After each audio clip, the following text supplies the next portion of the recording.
امام علی ایک دن رو رہے ہیں، سننے کے قابل واقعہ ہے. امام علی رو رہے ہیں، کسی کو یاد کر کے علی رو رہے ہیں. وہ جس پر دنیا قربان ہو جائے، وہ جس پر ہمارے ماں باپ قربان ہو جائے، وہ جس پر دنیا کی جانیں قربان ہو جائے، وہ علی کسی شخص کو یاد کر کے رو رہے ہیں. سوچے اس کا مقام کیا ہوگا.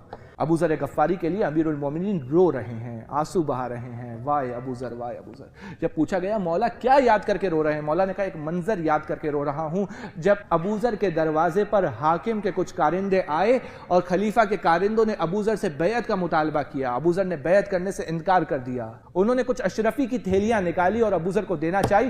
ابو ذر نے کہا خبردار، تم یہ میری توہین کر رہے ہو. تم میری ایک توہین نہیں بلکہ میری دو توہین کر رہے ہو. ایک تو توہین تم میری یہ کر رہے ہو کہ تم یہ اشرفیوں کے بدلے علی کا سودا کر رہے ہو، اور اس مال دنیا کے ذریعے سے علی کا سودا کر رہے ہو، ان چند اشرفیوں کے ذریعے سے علی کا سودا کر رہے ہو. خدا کی قسم دنیا اور آخرت کی تمام دولت، زمین اور آسمان کے تمام خزانے لا کر ابو ذر کے پاؤں میں ڈال دو، ابو ذر علی کے ایک بال کا بھی سودا نہیں کرے گا. علی کا ایک بال بھی ابو ذر نہیں بیچے گا. علی کا ایک بال بھی ابو ذر نہیں بیچے گا. خدا کی قسم. امیر المومنین گریہ کر رہے ہیں. کہتے ہیں ابو ذر نے دروازہ بند کر دیا، اور امیر المومنین جو گریہ کر رہے تھے نا، اس کی وجہ پتہ ہے کیا تھی؟ امیر المومنین کہتے ہیں خدا کی قسم اشرفیوں کی تھیلیاں ابو ذر نے قبول نہیں کی، جبکہ ابو ذر کے بچے 3 دن سے فاقوں میں تھے.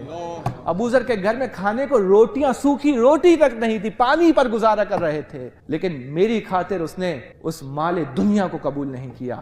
اور ابو ذر کو بعض اوقات اسلامی دھوکے بھی دیے گئے. ہمیں بعض اوقات اسلامی دھوکے دیے جاتے ہیں. اسلامی دھوکہ کیا دیا گیا؟ حاکم نے کہا ایک غلام کو کہ جاؤ اور ابو ذر کی خدمت میں یہ مال پہنچا دو، اگر ابو ذر کی خدمت میں یہ مال پہنچ گیا تو تم بھی آزاد ہو جاؤ گے. کہا اس ذریعے سے. اس نے جا کے مال پیش کیا. جب اس غلام نے مال پیش کیا نا، تو ابو ذر نے مال قبول نہیں کیا. وہ غلام کہتا ہے دیکھیں اگر آپ نے یہ مال قبول کر لیا نا تو میں آزاد ہو جاؤں گا. یہ اسلامی دھوکہ دیا، میں آزاد ہو جاؤں گا، آپ کو ثواب ملے گا. ابو ذر نے ایک تاریخی جواب دیا. ابو ذر نے کہا دیکھ تو آزاد ہو جائے گا، لیکن قیامت تک کے لیے میں اس کا غلام بن جاؤں گا. قیامت تک کے لیے میں اس کا غلام بن جاؤں گا.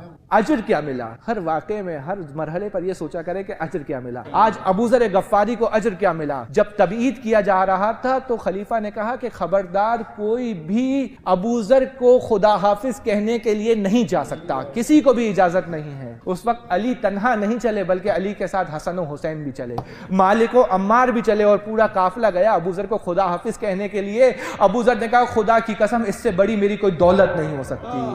یہ دنیا میں اجر دے دیا آل محمد نے ابو ذر کو، اس سے بڑھ کر میری کوئی سعادت نہیں ہو سکتی کہ حسن و حسین مجھے چاچا کہہ کر خدا حافظ کر رہے ہیں.